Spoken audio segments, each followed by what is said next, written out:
السلام عليكم خاوتي، ديروا لنا لايك واللي حاب يشترك يشترك. يعني مازالت الازمه تاع بالماضي. يعني وعندك الصحفي فريد معطاوي قال كلام يعني عنده الحق فيه. شوف، ديجا اقالوه ماشي استقال ولا بالتراضي ولا اقالوه، وبالماضي مازال ما هضرش.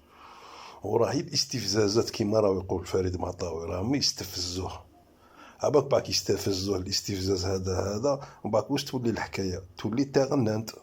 السيد يقول لهم مالك تحوسوا عليا. نورمالمون جاب لي ربي كان يخرج صادي ويفهم بيان الناس واش كاين واش ما كاش، ويتفاهم مع بالماضي ارواح بالعقل امل الامياب كيما نقولوا. بصح دوك توقع فيها شغل. كيف مالك استقلتني درتني تما من كوتي واحد كيما نقولوا من طرف واحد. دوك المرا بالماضي هكذا كابابل يخسن راسو وكابابل